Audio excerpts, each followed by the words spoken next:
فأعوذ باللہ من الشیطان الرجیم بسم اللہ الرحمن الرحیم والذین اذا فعلوا فاحشة او ظلموا انفسهم ذکروا اللہ فاستغفروا لذنوبهم ومن یغفر الذنوب الا اللہ ولم يصروا على ما فعلوا وهم يعلمون صدق اللہ مولانا العظیم۔ بارگاہ رسالت مآب صلی اللہ علیہ وسلم میں درود پاک کا ہدیہ پیش کریں۔ اللہم صلی علی سیدنا و مولانا محمد معدن الجود والکرم وآلہ واصحابہ الکرام وابنہ الکریم وبارک وسلم صلاة دائمة سرمدا ابدا۔ عزیزان گرامی، اللہ تعالیٰ نے انسان کو بنایا ہے اور انسان بھولتا بار بار ہے اور خطائیں بھی بار بار کرتا ہے۔ خطا کرنے والا اور بھول جانے والا اللہ کی بارگاہ میں ایسا نہیں ہے کہ وہ ہمیشہ کے لیے ناکارہ ہے، بلکہ اللہ تعالیٰ نے اسے زندگی میں بار بار موقع دیے ہیں کہ تو اپنی خطاؤں سے اور اپنی بھول سے پھر سے دوبارہ اپنی اچھی زندگی میں آ جا، اور اسی کو ہم توبہ کہتے ہیں۔ توبہ کا جو آپشن رکھا گیا ہے انسانوں کے لیے، مسلمانوں کے لیے خاص طور پر، بہت ہمت والا ہے دروازہ ہے، بہت ہمت والا دروازہ ہے۔ اور اسی وجہ سے حدیث پاک میں یہ ہے کہ گناہ کرتا ہے بندہ، پھر توبہ کرتا ہے، پھر گناہ کرتا ہے، پھر توبہ کرتا ہے، یہ کرتا رہتا ہے۔ فرشتے اللہ کی بارگاہ میں عرض کرتے ہیں کہ مولا یہ تو بار بار وہی کرتا ہے، پھر توبہ کرتا ہے۔ اگر ہمارے ساتھ کوئی غلطی ایک بار دو بار کر دے، تیسری بار تو ہم اسے چھوڑیں گے بھی نہیں۔ انسانوں کی طبیعت تو یہی ہے، لیکن بندہ جب بار بار ایک خطا کرتا ہے اور پھر توبہ کرتا ہے، پھر خطا پھر توبہ، تو فرشتے جب اللہ کی بارگاہ میں یہ عرض کرتے ہیں کہ مولا یہ ہر بار یہی کرتا ہے، تو جانتے ہیں پروردگار عالم کیا فرماتا ہے؟ ارشاد فرماتا ہے، اے میرے فرشتوں، میرا بندہ مجھے رحمان سمجھتا ہے، اس لیے بار بار توبہ کرتا ہے، مجھے وہ ارحم الراحمین سمجھتا ہے، ورنہ کون بار بار اللہ تبارک و تعالیٰ کی بارگاہ میں دروازہ کھٹکھٹاتا؟ تو رب تبارک و تعالیٰ ارحم الراحمین ہے، یہ تصور ہر مسلمان کے ذہن میں ہے، اس کی وجہ سے وہ کبھی مایوس نہیں ہوتا۔ اور شیطان کا سب سے بڑا حربہ کیا ہے جانتے ہیں آپ؟ سب سے بڑا بہکانے کا اور گمراہ کرنے کا اور ہمیشہ گناہوں میں ملوث رکھنے کا سب سے بڑا آلہ، کہ بندے کو سب سے پہلے نا امید کرتا ہے، اب تیرا کیا ہوگا، تو تو بہت برباد ہو چکا ہے۔ یہ جو خیال شیطان ڈالتا ہے دل میں، اس کے بعد پھر وہ بندہ جری ہو جاتا ہے، اب میرے توبہ سے بھی کچھ ہونے والا نہیں ہے، جو جس طرح زندگی چل رہی چلنے دو، ارے 50 سال ہو گئے اب تک میں یہی کرتا رہا، اب کیا سدھروں؟ یہ جو خیالات ہے یہ شیطان ڈالتا ہے تاکہ اس کی کفر پر موت ہو جائے، تاکہ وہ ہمیشہ گناہوں کی موت مرے۔ نا امیدی جو ڈالتا ہے شیطان، اب میرے ساتھ کچھ ہونا نہیں ہے۔ نہیں میرے عزیزو، رحمت عالم صلی اللہ تعالیٰ علیہ وسلم کی بارگاہ میں کیسے کیسے لوگ آئے اور ارحم الراحمین نے ان کی توبہ قبول کی۔ آپ کو ایک بات میں بتاؤں، سیدنا عمر ابن خطاب رضی اللہ تعالیٰ عنہ کا دور ہے۔ مثنوی شریف میں مولانا روم فرماتے ہیں، جنت البقیع آپ نے سنا ہوگا، قبرستان مدینے کا، مدینے کے قبرستان میں رات کے وقت ایک بوڑھا آدمی 80 سال کا جو بانسری بجاتا تھا اور اسی سے پیسہ کماتا تھا، اس کی بانسری میں بڑی اچھی لے تھی، بڑی سر اچھی تھی، لوگ سنتے تھے اور پیسے دیتے تھے، لیکن بڑھاپے میں جب سانس پھولنے لگ جاتی ہے، ہانپنے لگ جاتا ہے، سانس نہیں ٹھہرتی، تو بانسری کیسے بجتی؟ اس کی لے ٹوٹ جاتی، لہجے بدل جاتے۔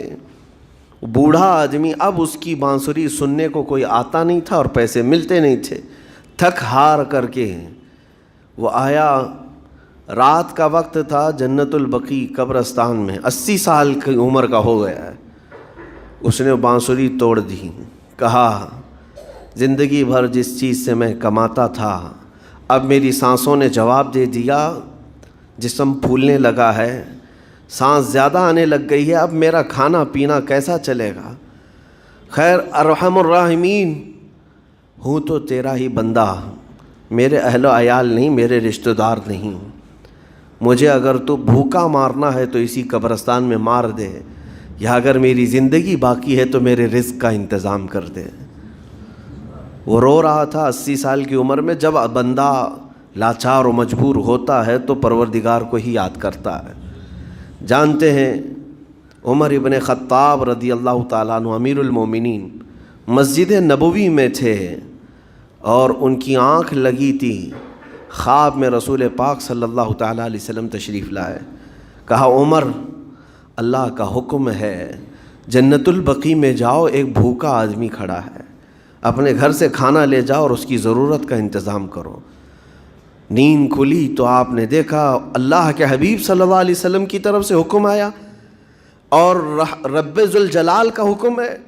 گھر سے عمدہ کھانا لیا تو شادان لے کر کے کچھ مال و متاع بھی لے کر قبرستان میں گئے، ڈھونڈا کون ہے یہاں پر، تو دیکھا کہ ایک ہانپتا کانپتا ہوا 80 سال کا بوڑھا روتا ہوا نظر آیا۔ امیر المومنین اپنے ہاتھ میں توشادان لے کر اس کے قریب گئے، کہا تو بھوکا ہے؟ کہا ہاں بھوکا ہوں۔ بیٹھ چل میں تجھے کھلاتا ہوں۔ دسترخوان بچھا کر اسے اپنے ہاتھوں سے کھلایا اور اسے اپنی ضرورت کے مطابق جو ضروریات تھیں اس کی ضرورت کے مطابق وہ ساری چیزیں دی۔ وہ بوڑھا پوچھتا ہے آپ کون ہیں؟ حضرت عمر فاروق نے کہا میں عمر ابن خطاب ہوں۔ وہ ڈر گیا۔ حضرت عمر سے کون نہیں ڈرتا تھا کہ کہیں یہ کھلا پلا کر کے مجھے کوڑے نہ ماریں کہ زندگی بھر بانسری بجانے والا آج پکڑا گیا ہے، ہاں آج مجھے یہ سزا نہ دے دے۔ وہ کانپنے لگا، کہا کہ آپ یہاں کیسے؟ حضرت امیر المومنین کہتے ہیں میں خود نہیں آیا، مجھے اللہ کے رسول نے بھیجا، اور رب تبارک و تعالیٰ کا حکم آیا تھا کہ تو بھوکا ہے اور تو نے رزق مانگا ہے اور مجھے تیرے رزق دے کر کے بھیجا گیا ہے۔ وہ چیخ مار کر کے گر پڑا زمین پر اور رونے لگا، اپنے ہاتھ پھیلا کر کہا سچ فرمایا مولا تو ارحم الراحمین ہے، 80 سال تجھ سے دور بھاگتا رہا، ایک بار کیا تجھے میں نے پکارا، تو نے وقت کے امیر المومنین کو کھانا دے کر بھیج دیا۔ اللہ رب العزت کی بارگاہ میں نا امیدی اور مایوسی جو شیطان لاتا ہے اس سے بندے بھٹک جاتے ہیں، بہک جاتے ہیں، انہیں توبہ کی توفیق بھی نہیں ملتی۔ اسی لیے میرا مولا فرماتا انا عند ظن عبدی بی، رب تعالیٰ فرماتا میرا بندہ میرے بارے میں جیسا گمان کرتا ہے میں اس کے ساتھ ویسا سلوک کرتا ہوں۔ تم کیا گمان کرتے ہو؟ وہ سخت پکڑ کرے گا، ابھی مار ڈالے گا۔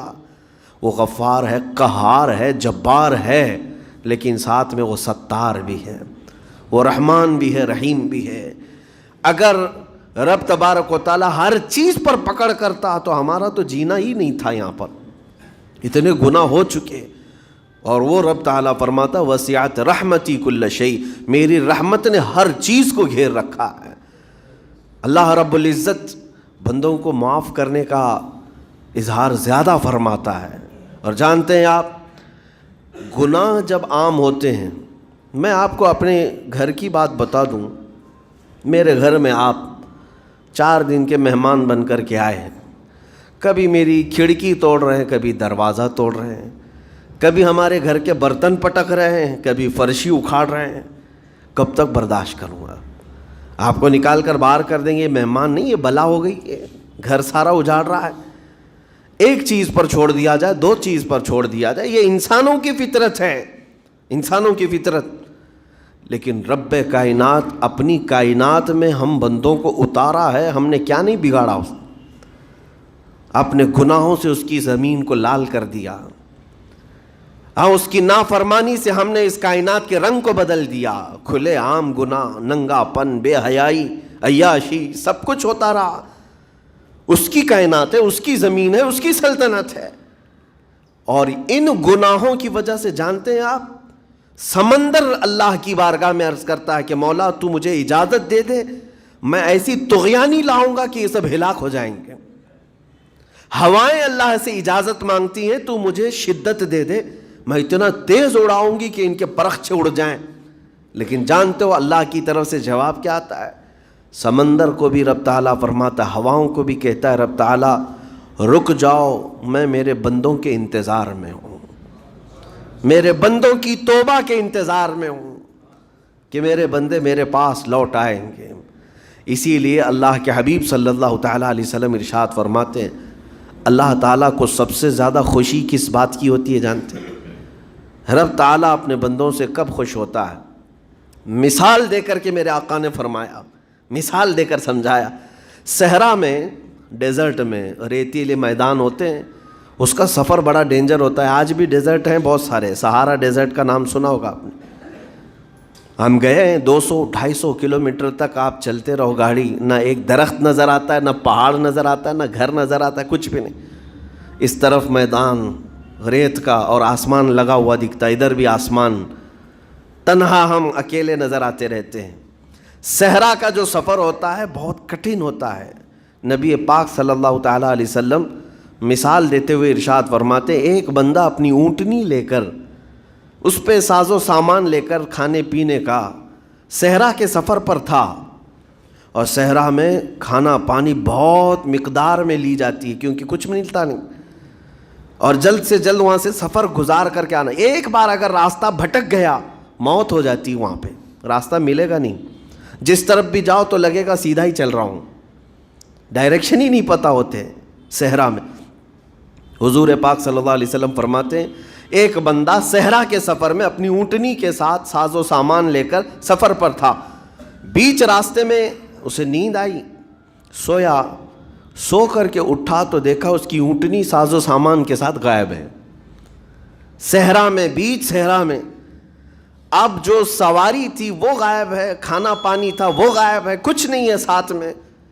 گھبرا گیا، پریشان ہوا، اپنی اونٹنی کو ڈھونڈتا ڈھونڈتا تھک گیا، کبھی ادھر کبھی ادھر، کبھی ادھر کبھی ادھر، ہر جگہ کہیں کوئی نشان نظر نہ آئے۔ اور جب سواری نہیں ہے تو اب کئی 100 کلومیٹر کا بغیر کھانے پینے کے کیسے سفر کرتا؟ تھک ہار کر کے دوسرا دن ہو کہ تیسرا دن ہو، ایک جگہ وہ بندہ سو گیا، پھر سے سو گیا، اب راستہ بھی نہیں ملتا، سویا تو نیند سے اٹھا جب تو دیکھا اس کی اونٹنی بھی موجود ہے، اس کا ساز و سامان بھی ہے۔ یہ مثال ہے، یہ مثال ہے۔ میرے آقا صلی اللہ علیہ وسلم صحابہ سے اب پوچھتے ہیں اے میرے صحابہ بتاؤ اس بندے کو جو صحرا میں گمشدہ اونٹنی جس کی مل جائے اسے خوشی کتنی ہوگی؟ صحابہ کہتے ہیں یا رسول اللہ اس کی تو جان میں جان آ گئی ہوگی، کیونکہ وہ جانتے تھے صحرا کا سفر کیا ہوتا ہے۔ کہا سب سے زیادہ اسے خوشی ہوگی کہ اس کا کھویا ہوا سامان مل گیا، کھوئی ہوئی سواری مل گئی۔ میرے آقا صلی اللہ علیہ وسلم فرماتے ہیں گمشدہ اونٹنی کے ملنے پر جیسے اس مسافر کو خوشی ہوئی، اس سے کئی زیادہ بڑھ کر کے رب تعالیٰ کو اس وقت خوشی ہوتی ہے جب ایک گنہگار بندہ واپس توبہ کر کے اس کی بارگاہ میں آتا ہے۔ رب تعالیٰ کی بارگاہ میں جب بندہ پلٹ کر کے آتا ہے، رب تعالیٰ فرشتوں پر اس بندے کو دکھا کر رشک کرتا ہے، ارشاد فرماتا ہے میرا بندہ میرے پاس آ گیا، میرا بندہ میرے پاس آ گیا ہے۔ میں نے قرآن پاک کی وہی آیت تلاوت کی ہے جس میں اللہ تعالیٰ فرماتا ہے وَالَّذِينَ إِذَا فَعَلُوا فَاحِشَةً أَوْ ظَلَمُوا أَنفُسَهُمْ ذَكَرُوا اللَّهَ فَاسْتَغْفَرُوا لِذُنُوبِهِمْ۔ یہ چوتھے پارے کی آیت ہے۔ اللہ تعالیٰ فرماتا ہے وہ لوگ جنہوں نے برائی کر لی یا اپنی جان پر ظلم کیا یعنی گناہ کیا، پھر اللہ کو یاد کر لیا اور توبہ کر لیا، اللہ فرماتا وَمَن يَغْفِرُ الذُّنُوبَ إِلَّا اللَّهُ، تو بتاؤ لوگوں اللہ کے علاوہ کون ہے بخشنے والا؟ لیکن شرط رب تعالیٰ یہ فرماتا وَلَمْ يُصِرُّوا عَلَى مَا فَعَلُوا وَهُمْ يَعْلَمُونَ، لیکن ایک بات ہے کہ وہ جس چیز سے توبہ کر کے آ رہے ہیں اس پر پھر مزید اصرار کر کے جمے نہ رہیں، چھوڑ دیں ایک بار، جان بوجھ کر کے پھر اس چیز پر نہ لگے رہیں۔ یہ آیت کب نازل ہوئی تھی میں آپ کو بتاؤں، دو صحابہ تھے، دونوں گہرے دوست تھے، بہت ہی گہرے دوست، مدینے کے رہنے والے۔ اس میں سے ایک صحابی تجارت کے لیے جا رہے تھے اور ان کے گھر بار میں ان کی بیوی تھی بس اور کچھ نہیں، تو اپنے دوست سے کہا کہ میں جا رہا ہوں، مجھے آنے میں تاخیر ہو سکتی ہے، میرے گھر پر اگر کبھی سودا سلف لانے کی ضرورت پیش آئی تو میری بیوی کو یہ پہنچا دینا ساز و سامان۔ یہ کہہ کر کے وہ تجارت پہ چلے گئے۔ جو دوست صحابی تھے، دیکھیں صحابہ کے بہت سارے کام امت کے لیے درس ہیں، قیامت تک آنے والے مسلمانوں کے لیے وہ مشعل راہ ہیں۔ تو وہ جو دوست صحابی تھے سودا سلف لے کر کے گھر جایا کرتے تھے اپنے دوست کی بیوی کو پہنچانے کے لیے۔ ایک دن ایسا ہوا کہ شیطان نے ورغلایا اور سودا سلف سامان لے کر گھر گئے۔ ان کی خاتون باہر آئی دوست کی، انہوں نے اس خاتون کا صرف ہاتھ پکڑ لیا، ہاتھ پکڑ لیا، اور وہ عورت چونکہ مدینے کی رہنے والی صحابیہ ہیں، اپنا ہاتھ تو چھڑا لیا لیکن وہ چیخ مار کر رونے لگی کہ جس پر میرے شوہر نے سب سے زیادہ اعتماد کیا، تم تو جگری دوست بھائی کی طرح تھے، ہاتھ کیسے بڑھا دیا؟ تو اس صحابی کو فوراً احساس ہو گیا کہ میں بہت بڑی خطا کر گیا، میرے بھائی اور میرے دوست کی امانت میں نے خیانت کر دیا، اس نے مجھ پر بھروسہ کیا تھا اور اس کی بیوی کا میں نے ہاتھ پکڑ لیا۔ بس اتنی سی بات تھی، وہ خاتون بھی رونے لگ گئی کہ میرے ساتھ کیا ہوا، یہ صحابی بھی رونے لگ گئے، احساس فوراً ہو گیا کہ میں نے غلط کیا ہے، سودا سلف لانے کے وقت مجھ سے غلطی ہو گئی، خطا ہو گئی۔ اب اس خطا کی وجہ سے وہ کرتے کیا؟ ان کو تو ڈر یہ تھا کہ میں اپنے دوست کو منہ دکھانے کے بھی قابل نہیں، اور نہ ہی میں یہ چیز کسی کے سامنے ذکر کر سکتا ہوں، کیا کروں؟ تو مدینہ چھوڑ کر کے چلے گئے پہاڑیوں میں، اور بغیر کھانا پانی سب کچھ بھی نہیں تھا، پہاڑیوں کے بیچوں بیچ رہنے لگے، اور صرف روتے تھے اور گر جاتے تھے، اور کمزوری آ گئی جسم میں، اٹھنے پھرنے کی بھی طاقت نہیں تھی۔ اب وہ دوست ان کے صحابی تجارت سے واپس آئے، گھر میں آتے ہی ان کی خاتون نے بتا دیا کیا معاملہ پیش آیا۔ وہ بہت جلال میں آئے اور کہا کہ میرا دل ٹوٹ گیا، آج میری کمر ٹوٹ گئی، جس کے ساتھ ہم نے پوری زندگی بتائی آج اس نے میری عورت کے ساتھ ایسا کیسے کیا؟ بہرحال انسان ہے، خطا ہوتی ہے، انسان ہے، بھولنا اور خطا کرنا اس کی عادت ہے۔ اب ان کو دل میں تو بہت تکلیف ہوئی، کروں کیا؟ لیکن وہ صحابی تھے، انہوں نے کہا یہ معاملہ سیدھے حضور پاک کی بارگاہ میں رکھتا ہوں، کہا کہ میں سزا دوں گا یا پھر جو ہے ان کے لیے جو قرار واقعی چیز ہوگی وہ دلا کر رہوں گا۔ بارگاہ مصطفیٰ صلی اللہ تعالیٰ علیہ وسلم میں تشریف لائے، عرض کیا کہ آقا ایسا ایسا ہو گیا، میرے معتمد ساتھی نے میرے گھر میں ایسا معاملہ کر دیا۔ نبی پاک صلی اللہ تعالیٰ علیہ وسلم غمگین ہو گئے کہ ان دونوں کے درمیان ایسا کیسے ہو گیا۔ پھر تھوڑی دیر کے بعد رحمت عالم صلی اللہ علیہ وسلم جو غیب داں نبی ہیں، ہر چیز کو جانتے بلکہ اپنے امتیوں کے احوال سے باخبر رسول ہیں، نبی پاک صلی اللہ تعالیٰ علیہ وسلم اپنے اس غریب صحابی کے حالات معلوم کیے، پتہ چلا کہ وہ تو گھر بھی چھوڑ دیا، مدینے بھی چھوڑ دیا، پہاڑیوں میں جا کر کے پناہ لے کر کے اکیلا تنہا رہ رہا ہے۔ اللہ کے نبی صلی اللہ تعالیٰ علیہ وسلم اپنے اس غریب امتی صحابی کے حالات معلوم کرنے کے بعد اللہ کریم کی بارگاہ میں عرض کرتے ہیں کہ مولا تو فیصلہ سنا دے۔ اللہ تعالیٰ نے آیت نازل فرمائی، جو آیت میں نے آج آپ کے سامنے تلاوت کیا۔ اللہ تعالیٰ فرماتا ہے والذین اذا فعلوا فاحشۃ او ظلموا انفسهم، جن لوگوں نے گناہ کر لیا یا اپنی جان پر ظلم کیا ہے، پھر ذکر اللہ فاستغفروا لذنوبہم، اللہ کو پھر جلدی یاد کر لیا اور توبہ کر لیا، رب تعالیٰ فرماتا ومن یغفر الذنوب الا اللہ، محبوب بتاؤ اللہ کے سوا کون ہے گناہوں کی بخشش کرنے والا؟ اللہ تعالیٰ ان کے گناہوں کو معاف کر دیتا ہے جو فوراً اپنے گناہ کے بعد یاد کر لیتے ہیں کہ مجھ سے خطا ہوئی ہے۔ رسول کریم صلی اللہ تعالیٰ علیہ وسلم نے اس صحابی کو بتایا تیرے بھائی سے بھول ہوئی، خطا ہوئی، لیکن رحمان نے اس کی بخشش کا مصداق قرآن میں سنا دیا کہ وہ باز آ گیا اور توبہ کر رہا ہے، لہٰذا تیرے لیے بھی یہ زیب نہیں دیتا کہ تو اب کوئی انتقام لے، تو اپنے دل سے معاف کر۔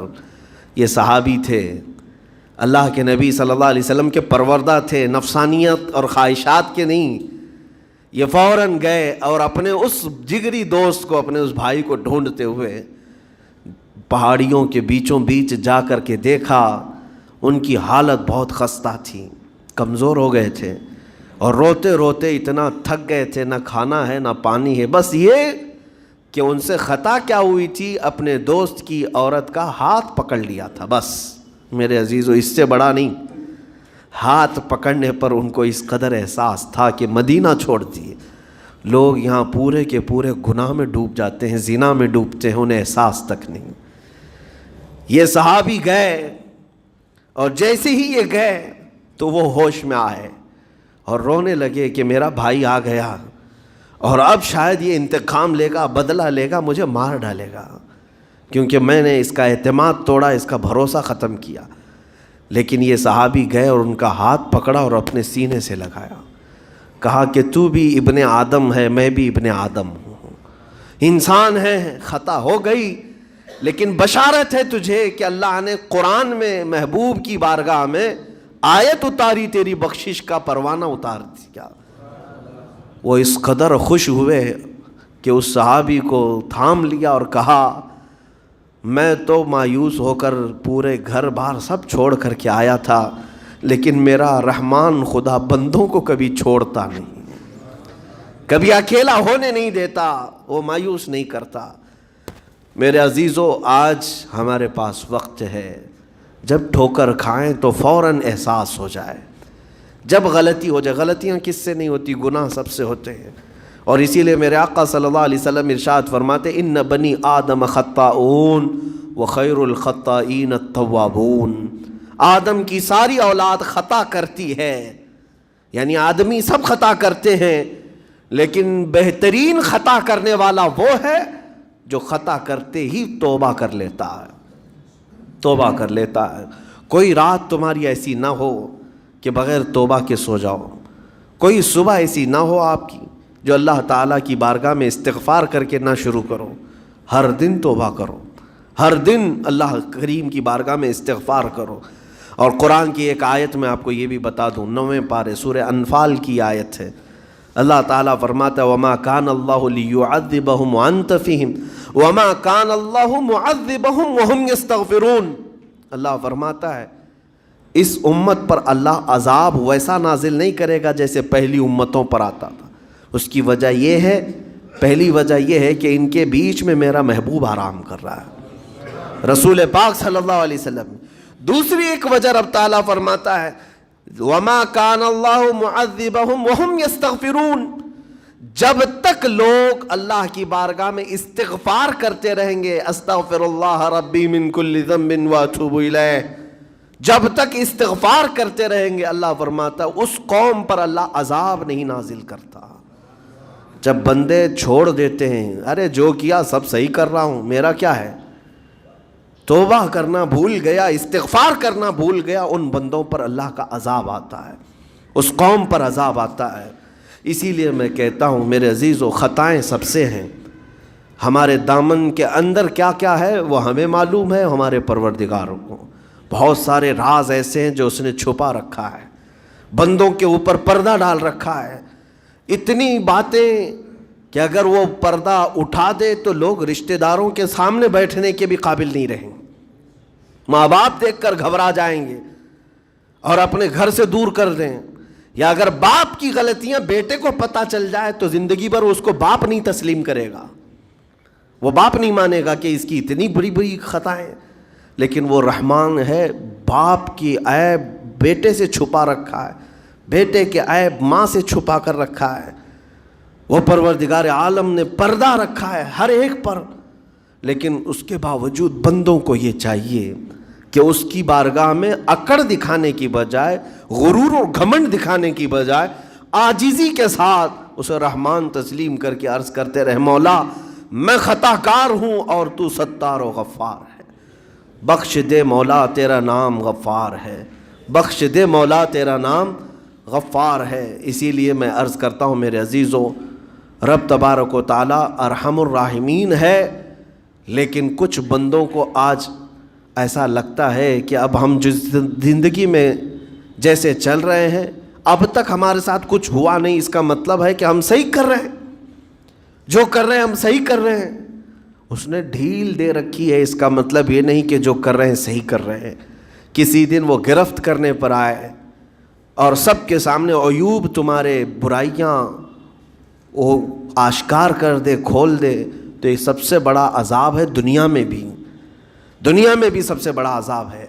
بہرحال آج وقت ہے، اللہ تعالیٰ نے عقل سلیم عطا کیا ہے، اور میں آپ کو بتاؤں کہ اللہ تبارک و تعالیٰ ان بندوں کو پسند کرتا ہے جو اس کی بارگاہ میں گڑ گڑاتے ہیں۔ آپ نے دنیا میں دیکھا ہے، کسی کے پاس آپ مانگنے کے لیے جائیں، 1000 روپے مانگ کے دکھائیں، آج وہ دے دے گا، کل پھر 1000 روپے مانگے اس سے، ہو سکتا ہے دے دے گا، پرسوں پھر مانگو، دیکھو پھر اس کا چہرہ بگڑتا ہے کہ نہیں۔ اچھے لوگوں کی بات میں کر رہا ہوں، مانگنے سے لوگ ناراض ہوتے ہیں، اور اگر تم مانگنے کی عادت ڈال لی تو دیکھنا وہ آدمی راستہ کاٹنے لگ جائے گا، ارے یہ آ رہا ہے، ہٹ جاؤ ادھر سے، ابھی آئے گا 1000 روپے مانگے گا۔ مانگنے والوں سے تو ہم راستہ کاٹ لیتے ہیں، لیکن آپ کو پتہ ہے رحمت عالم صلی اللہ علیہ وسلم ارشاد فرماتے ہیں، میرا مولا رب تعالیٰ کی شان یہ ہے کہ بندہ اگر مسجد میں آیا اور کچھ مانگے بغیر ہی چلا گیا تب رب تعالیٰ ناراض ہوتا ہے۔ دنیا مانگنے پہ ناراض ہوتی ہے اور وہ نہ مانگنے پہ ناراض ہوتا ہے، اور ارشاد فرماتا ہے یہ بندہ آج مجھ سے کچھ نہیں مانگا، دیکھو فرشتوں اس کو میری حاجت نہیں رہ گئی، اس کو میری حاجت نہیں رہ گئی، یہ بغیر مانگے چلا گیا۔ اسی لیے توبہ بھی کرتے رہو، استغفار بھی کرتے رہو، اور مانگتے بھی رہو، تاکہ اس کے بندے بن کر کے رہیں اور دنیا میں غرور و تکبر سے آزاد رہیں۔ اللہ کریم کہنے سننے سے زیادہ ہمیں عمل کی توفیق عطا فرمائے۔ موت سے پہلے مولا تعالی ہمیں توبتاً نصوحا عطا فرمائے۔ رب کریم اگر تو ہم سے غضبناک ہے، اگر تو ہم سے ناراض ہے، تو مولا اس زندگی میں ہی ہمیں توبہ کی توفیق دے دے۔ مولا بغیر توبہ کے، بغیر کلمہ طیبہ کے ہماری کسی کی روح قبض نہ فرما۔ جس دن ہمارا جنازہ اٹھے، اے رحمان، اے کریم، اے غفار، اے ستار، ہمیں دنیا کی تمام آلائشوں سے پاک کر کے اٹھا لے۔ اے اللہ تیرے حبیب پاک صلی اللہ علیہ وسلم کے پڑوس میں ہمیں دفن نصیب فرما۔ وآخر دعوانا ان الحمد للہ رب العالمین۔ السلام علیکم۔